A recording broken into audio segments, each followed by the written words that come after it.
சுமக்க வேண்டுமென படைவீரன் என்னை கட்டாயப்படுத்தினான்.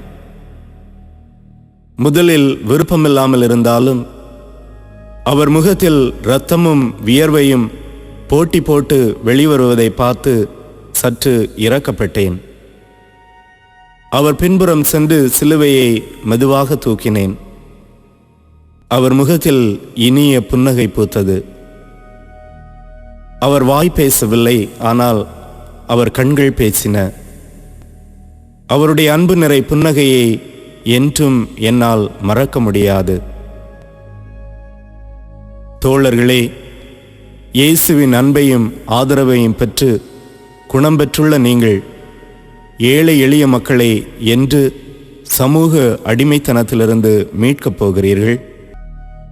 நேசம் கொண்ட இயேசுவே, சீமோனை போன்று புதிய சமுதாய உருவாக்க பணிகளில் எங்களை கரைத்து உமது சிலுவையின் பாரத்தை குறைக்கும் நல்மனதை தந்தருளும்.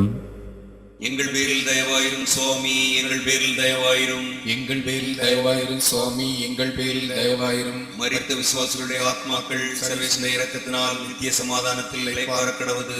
ஆமீன்.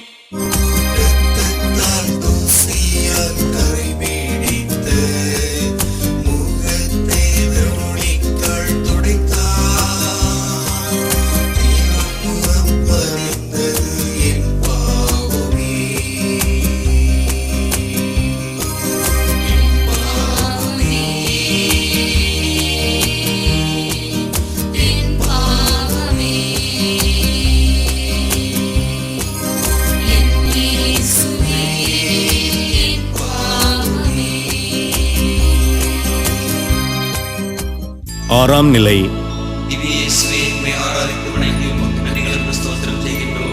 அதை ஏனென்றால் அற்றிஷ்ட பாரமான திருச்சிலுவை கொண்டு உலகத்தை மீட்டு ரட்சித்தீர். இயேசுவின் முகத்தை வெரோனிகா துடைக்கிறார். புனித லூக்கா எழுதிய நற்செய்தி அதிகாரம் 12 4 முதல் 6 வரை உள்ள இறை வார்த்தைகள். என் நண்பர்களாகி உங்களுக்கு சொல்கிறேன், உடலை கொல்வதையன்றி வேறு எதுவும் செய்ய இயலாதவர்களுக்கு அஞ்ச வேண்டாம். நீங்கள் யாருக்கு அஞ்ச வேண்டுமென நான் உங்களுக்கு எடுத்து காட்டுகிறேன். கொன்றபின் நரகத்தில் தள்ள அதிகாரமுள்ளவருக்கே அஞ்சுங்கள். ஆம், அவருக்கே அஞ்சுங்கள் என நான் உங்களுக்கு சொல்கிறேன். 2 காசுக்கு 5 சிட்டுக்குருவிகள் விற்பதில்லையா? எனினும் அவற்றில் ஒன்றையும் கடவுள் மறப்பதில்லையே. நாசரேத்து இயேசு யூதரின் அரசன் என்ற குற்ற அறிவிப்பு பலகையோடு ஒரு பெரும் கூட்டம் சென்று கொண்டிருந்தது. வழக்கமாக குற்றவாளிகளை படைவீரர்கள் இப்படி இழுத்து செல்வர். குற்றவாளியைப் போல் இயேசுவை இப்படி இழுத்து செல்கிறார்களே என்று கூட்டத்தை கிழித்து கொண்டு இயேசுவின் பக்கத்தில் ஓடிச் சென்றேன். வந்தவரெல்லாம் பரவசத்தோடு என்னையே நோக்கினார்கள். அவருடைய முகத்தை பார்த்ததும் என் கண்களில் கண்ணீர் கொட்டியது. ஓர் ஆடவனின் முகத்தை நான் துடைத்தால் என்ன சொல்வார்களோ என்று ஒரு கணம் சிந்திப்பதற்கு முன் என் உள்ளத்தில் ஒரு எழுச்சி. கூடி வந்த கூட்டமெல்லாம் செயலற்று நிற்க நான் என் 2 கரங்களிலும் துணியை ஏந்தி ஒரு தாய் தன் பிள்ளையின் முகத்தை துடைப்பது போன்ற பாச உணர்வோடு அவர் முகத்தை துடைத்தேன். நண்பர்களே, அடக்குமுறை, பஞ்சம், பசி ஆகியவற்றால் வாடும் என் உடன்பிறப்புகளின் துயர் துடைக்க யார் இருக்கிறார்கள்? நீ முன் வருவாயா? இறைவா, உதவிக்காக ஏங்கி தவித்து கொண்டிருக்கும் ஏழை எளிய மக்களின் கண்ணீர் துடைக்கும் கனிவான இதயத்தை எங்களுக்கு தந்தருளும். எங்கள் பேரில் தயவாயிரும் சுவாமி, எங்கள் பேரில் தயவாயிரும். எங்கள் பேரில் தயவாயிரும் சுவாமி, எங்கள் பேரில் தயவாயிரும். மரித்த விசுவாசிகளுடைய ஆத்மாக்கள் சர்வேஸ்வர இரக்கத்தினால் நித்திய சமாதானத்தில் இளைப்பாற கடவது. ஆமீன்.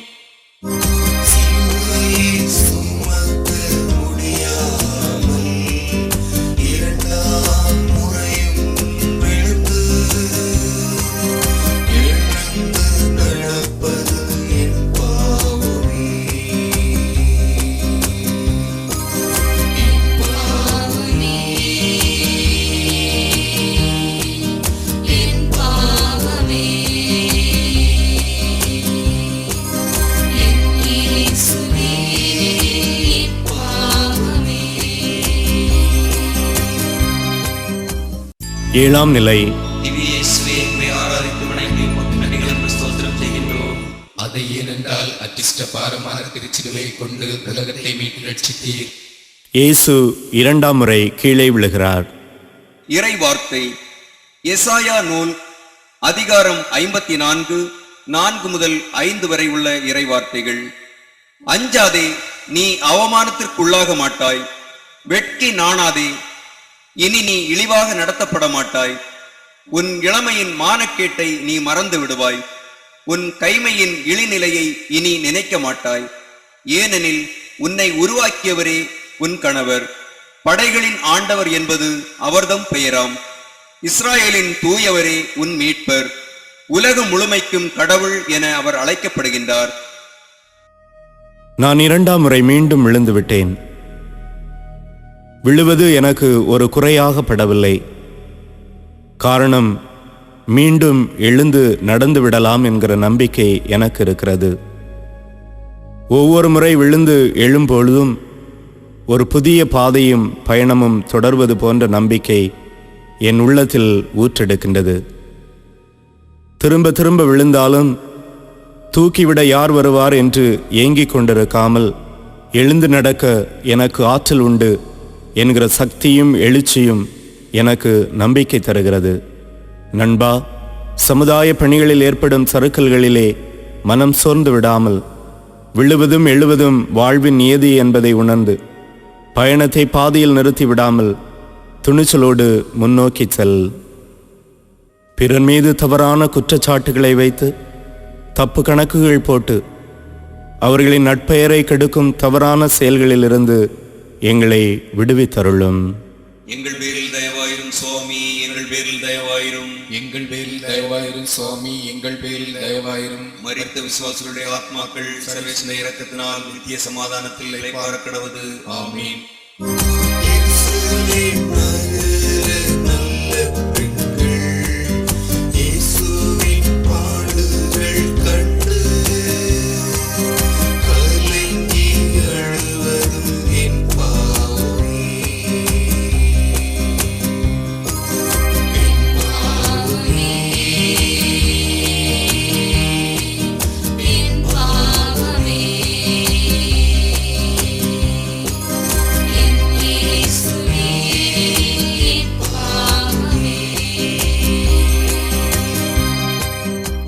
எட்டாம் நிலை. திவ்ய இயேசுவே, உம்மை ஆராதித்து வணங்கி உமக்கு நன்றிகள் என்று ஸ்தோத்திரம் செய்கின்றோம். அதை ஏனென்றால் அற்றிஷ்ட பாரமான திருச்சிலுவை கொண்டு உலகத்தை மீட்டு ரட்சித்தீர். எருசலேம் பெண்களுக்கு இயேசு ஆறுதல் கூறுகிறார். புனித லூக்கா எழுதிய நற்செய்தி அதிகாரம் 23 27 முதல் 28 வரை உள்ள இறை வார்த்தைகள். பெருந்திரளான மக்களும் அவருக்காக மாரடித்து புலம்பி ஒப்பாரி வைத்த பெண்களும் அவர் பின்னே சென்றார்கள். இயேசு அப்பெண்கள் பக்கம் திரும்பி, எருசலேம் மகளிரே, நீங்கள் எனக்காக அழ வேண்டாம், மாறாக உங்களுக்காகவும் உங்கள் மக்களுக்காகவும் அழுங்கள் என்று கூறினார். இயேசுவின் வார்த்தைகளையும் புதுமைகளையும் வாழ்க்கை முறைகளையும் எருசலேம் மகளிர் ஏற்கனவே அனுபவித்திருந்தனர். அவர் ஒரு மனிதன் நேயம் கொண்ட மாமனிதர். அன்பையும் பாசத்தையும் சொரிந்து கொண்டிருந்த அவருக்கு ஏன் இந்த கொடுமை என்ற கேள்வி எருசலேம் மகளிர் அனைவருடைய உள்ளத்திலும் எழுந்தது. குற்றம் சுமத்தப்பட்ட இயேசு மீது இந்த பெண்களுக்கு ஏன் இரக்கம் என்று இதயத்தில் ஈரமில்லாதவர்களின் உள்ளத்தில் ஒரு புகைச்சல். இருப்பினும் எங்கும் பெண்களின் அழுகுரல். திடீரென இயேசு, மகளிரே, எனக்காக நீங்கள் அழ வேண்டாம், உங்களுக்காகவும் உங்கள் பிள்ளைகளுக்காகவும் அழுங்கள். சமூக அவலங்கள், பெண்ணடிமைத்தனங்கள், பெண்களுக்கு கல்வியின்மை, பாலியல் பலாத்காரம், பெண் சிசு கொலை, குழந்தை தொழிலாளர் முறை போன்ற சமூக தீமைகளுக்காக அழுங்கள் என்றார். எங்களை நேசிக்கும் இயேசுவே, பிற துன்பங்களைக் கண்டு அனுதாபத்தில் திருப்தி அடையும் மனநிலையை மாற்றி பிறர் துன்பங்களில் பங்கேற்று விடுதலை பெற வரம் தந்தருளும். எங்கள் பேரில் தயவாயிரும் சுவாமி, எங்கள் பேரில் தயவாயிரும். எங்கள் பேரில் தயவாயிரும் சுவாமி, எங்கள் பேரில் தயவாயிரும். மரித்த விசுவாசிகளுடைய ஆத்மாக்கள் சர்வேஸ்வர இரக்கத்தினால் நித்திய சமாதானத்தில் இளைப்பாற கடவது. ஆமீன்.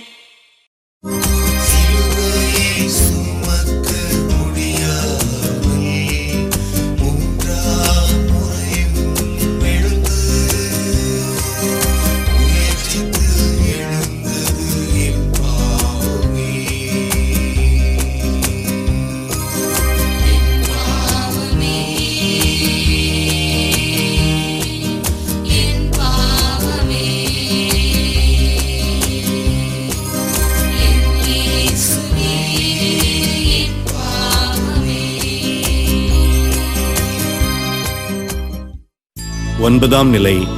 திவ்ய இயேசுவே, உம்மை ஆராதித்து வணங்கி உமக்கு நன்றிகளுக்கு ஸ்தோத்திரம் செய்கின்றோம். அதை ஏனென்றால் அற்றிஷ்ட பாரமான திருச்சிலுவை கொண்டு உலகத்தை மீட்டு ரட்சித்தீர். இயேசு மூன்றாம் முறை கீழே விழுகிறார். திருப்பாடல்கள் அதிகாரம் 35, 15 முதல் 16 வரை உள்ள இறை வார்த்தைகள். நான் தடுக்கி விழுந்தபோது அவர்கள் ஒன்று கூடி மகிழ்ந்தனர், எனக்கு எதிராய் ஒன்று சேர்ந்தனர். யாதொன்றும் அறியாத என்னை சின்னா பின்னமாக்கி ஓயாது பழித்துரைத்தனர். இறைப்பற்று இல்லாரோடு சேர்ந்து அவர்கள் என்னை இகழ்ந்தனர், எள்ளி நகையாடினர். என்னை பார்த்து பற்களை நரநரவென்று கடித்தனர். கல்லுக்குள் ஈரமுண்டு என்பதை கண்டுபிடித்த மனிதன் கடவுளின் ஈர மனதை அறியாமல் போனது எப்படியோ தெரியவில்லை. கலிலேயா, யூதேயா, சமாரியா என்று கால்கடுக்க நடந்து சென்ற என் பாதங்கள், பிணியாளர்களை குணப்படுத்துவதற்காக தேடி அலைந்த பாதங்கள், பாவியான மரிய மதலேனாள் முத்தமிட்டு பரிமள தைலத்தால் கழுவப்பட்ட பாதங்கள், இன்று என்னால் நடக்கக்கூட முடியவில்லை. கல்வாரி கழுமர குன்றிற்கு போக என்னை வாட்டுவது சிலுவையின் பாரம் மட்டுமல்ல, கல்லும் முள்ளும் நிறைந்த கரடுமுரடான பாதையும் தான். அனல் வரக்கும் கற்களின் மீது பாதங்கள் பதிந்தால் கொப்புளங்கள் பேரிட்டு எழும். கரடுமுரடான பாதைகளில் விழுந்து உடல் முழுவதும் கால் மூட்டிலும் தாங்க முடியாத வலியும் இரத்த காயங்களும் நிறைந்து காணப்படுகின்றன. என் தந்தையின் இலக்கு மக்கள் யார் என்பதை நான் அறிந்தும் மீண்டும் எழவில்லை என்றால் அவர்களை விடுவிப்பது யார்? நான் எழுந்து நடந்தே ஆக வேண்டும். நண்பா, வாழ்க்கையே ஒரு சிலுவையாக மாறும் எளியோர் வாழ்வில் நீ ஒரு பாதையாக, பாதமாக மாற வேண்டும். உள்ளத்திற்கு உறுதியூட்ட நம்பிக்கையை அவர்கள் வாழ்வில் நீ ஏற்படுத்த வேண்டும். நான் துணிவோடு பயணத்தை தொடர்வேன். அன்பு இயேசுவே, வாழ்வின் பயண பாதையில் பிறர் தட்டு தடுமாறி விழும் வேளையில் நாங்கள் அவர்களை கீழே விழத்தாட்டும் தடைக்கற்களாக இருக்காமல் படிக்கற்களாக வாழும் வரம் தந்தருளும். எங்கள் பேரில் தயவாயிரும் சுவாமி, எங்கள் பேரில் தயவாயிரும். எங்கள் பேரில் தயவாயிரும் சுவாமி, எங்கள் பேரில் தயவாயிரும். மரித்த விசுவாசிகளுடைய ஆத்மாக்கள் சர்வேஸ்வர இரக்கத்தினால் நித்திய சமாதானத்தில் இளைப்பாற கடவது. ஆமீன்.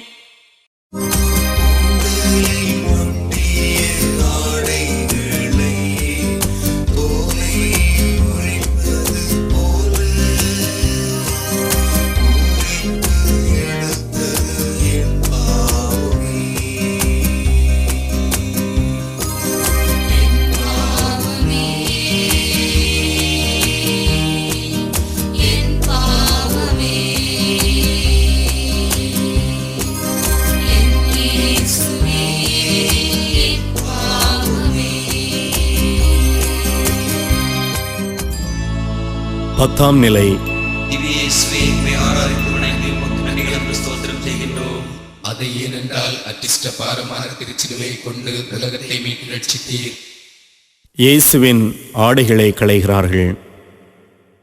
புனித யோவான் எழுதிய நற்செய்தி அதிகாரம் 19, 23 முதல் 24 வரை உள்ள இறை வார்த்தைகள்.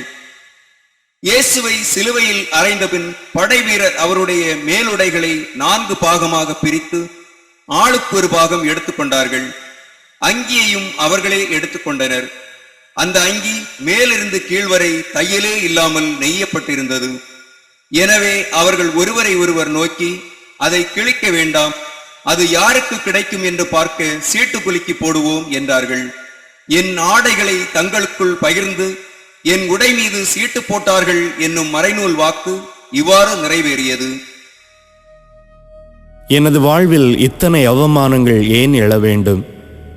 தங்க இடமின்றி, குடிக்க நீரின்றி, உண்ண உணவின்றி சில நாட்கள் மனிதன் மானத்தோடு உயிர் வாழ முடியும். ஆனால் ஆடையின்றி மானமுள்ள யாரும் உயிர் வாழ முடியாது. எனது உடலோடு ஒட்டியிருந்த இரத்த கரை பிடிந்த ஆடையை முறிந்து எடுத்து தங்களுக்கு எடுத்து செல்லவே ஆசை கொண்டார்கள். பலரும் கொண்டு செல்ல எண்ணியதால் அதற்காக சண்டை போட்டு, சண்டையை தீர்க்க சீட்டு போட்டு கடைசியில் ஒருவன் தூக்கி சென்றான். அடிப்படை மாற்று திருச்சபையை கட்டி எழுப்ப வந்த மனிதநேயம் கொண்ட எனக்கு வந்திருக்கும் அவல நிலையை பார்த்தாயா? காரணம் என்ன? புரணி பேசி அடுத்தவரை அரை நிர்வாணம் ஆக்கியிருக்கின்றாயா? பிறர் வாழ்வை அழிக்க எண்ணி இல்லாத பொல்லாத பழிகளை சுமத்தி இருக்கின்றாயா? இனிய இயேசுவே, பிறர் மீது இல்லாத பொல்லாத பழிகளை சுமத்தி அவமானப்படுத்தும் நிலையிலிருந்தும், இறையாட்சியின் மதிப்பீடுகளை அரைகுறையாய் பின்பற்றும் நிலையிலிருந்தும் எங்களை விடுவித்தருளும். எங்கள் பேரில் தயவாயிரும் சுவாமி, எங்கள் பேரில் தயவாயிரும். எங்கள் பேரில் தயவாயிரும் சுவாமி, எங்கள் பேரில் தயவாயிரும். மரித்த விசுவாசிகளுடைய ஆத்மாக்கள் சர்வேஸ்வர இரக்கத்தினால் நித்திய சமாதானத்தில் இளைப்பாற கடவது. ஆமீன்.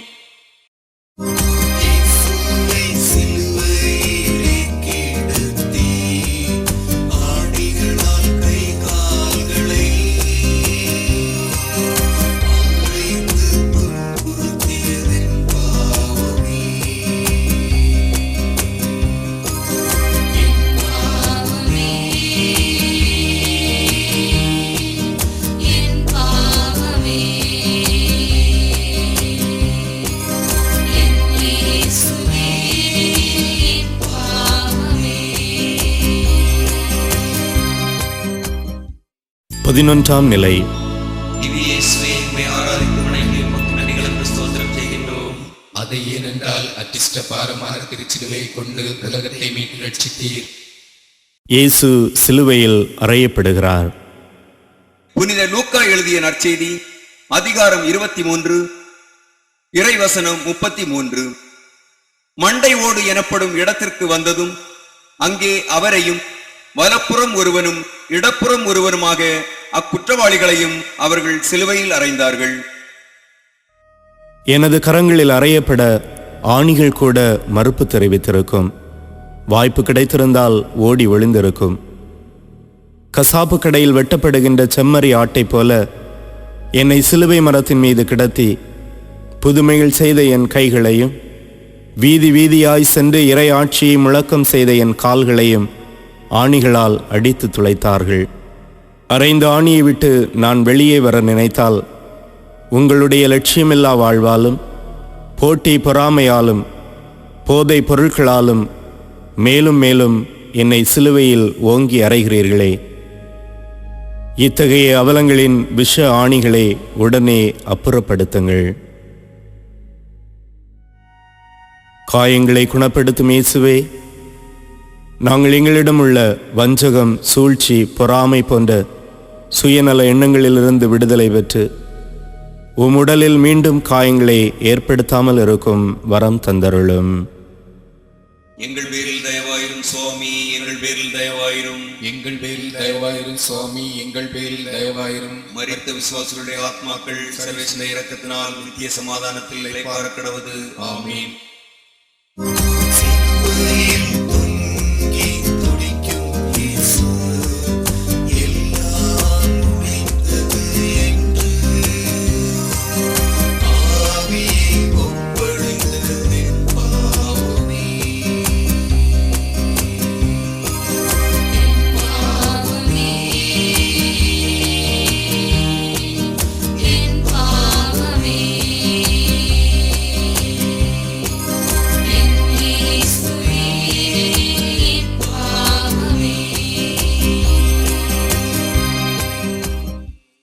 12ஆம் நிலை. திவ்ய இயேசுவே, உம்மை ஆராதித்து வணங்கி உமக்கு நன்றிகளும் ஸ்தோத்திரம் செய்கின்றோம். அது ஏனென்றால் அற்றிஷ்ட பாரமான திருச்சிலுவை கொண்டு உலகத்தை மீட்டு ரட்சித்தீர். இயேசு சிலுவையில் உயிர் விடுகிறார். புனித லூக்கா எழுதிய நற்செய்தி அதிகாரம் 23 44 முதல் 46 வரை உள்ள இறைவார்த்தைகள். ஏறக்குறைய நண்பகல் 12 மணி முதல் பிற்பகல் 3 மணி வரை நாடெங்கும் இருள் உண்டாயிற்று. கதிரவன் ஒளி கொடுக்கவில்லை. திருக்கோவிலின் திரை நடுவில் கிழிந்தது. தந்தையே, உம் கையில் என் உயிரை ஒப்படைக்கிறேன் என்று இயேசு உரத்த குரலில் கூறி உயிர் துறந்தார். எல்லாம் நிறைவேறிற்று. தந்தையே, உம் கையில் என் உயிரை ஒப்படைக்கிறேன். இவை இயேசு தன் தந்தையிடம் பேசிய இறுதி வார்த்தைகள். வாழ்வோர் இனி தங்களுக்கென வாழாமல் தங்களுக்காக உயிர் பெற்று எழுந்தவருக்காக வாழ வேண்டும் என்பதற்காகவே அவர் அனைவருக்காகவும் இறந்தார். இழப்பதற்கு ஒன்றுமில்லை உயிரை தவிர.